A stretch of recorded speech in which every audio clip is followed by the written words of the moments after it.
ouvrir une porte de parking ou prendre le contrôle d'un véhicule à distance. Premier vecteur d'attaque, évidemment, c'est la clé radio de la voiture. On peut évidemment récupérer le signal, le recopier avec des radios logiciels et arriver à ouvrir la voiture et la faire démarrer. Face à ce type de menace, le moteur de recherche Quant veut sensibiliser le public.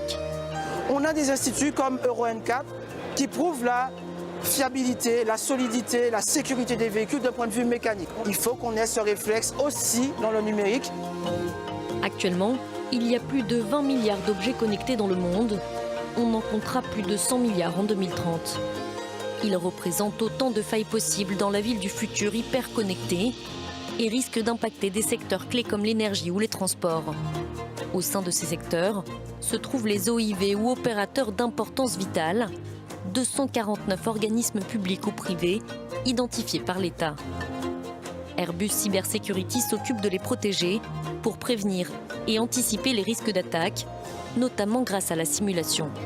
On a une plateforme de simulation qui nous permet de rendre presque réelle une simulation de réseau d'une entreprise.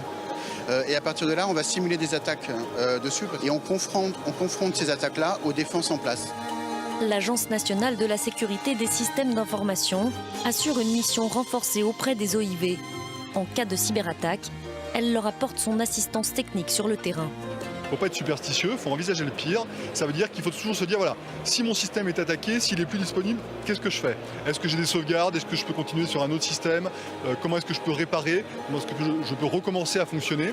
Et ça, c'est un véritable changement de mentalité pour beaucoup d'acteurs.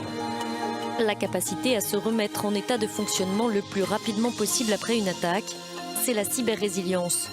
Le nouveau défi de la cybersécurité face aux risques multiples, de plus en plus réels. En 2010, le virus Stuxnet, mis au point par la NSA, a été utilisé par l'administration américaine en Iran pour attaquer les centrifugeuses d'enrichissement d'uranium.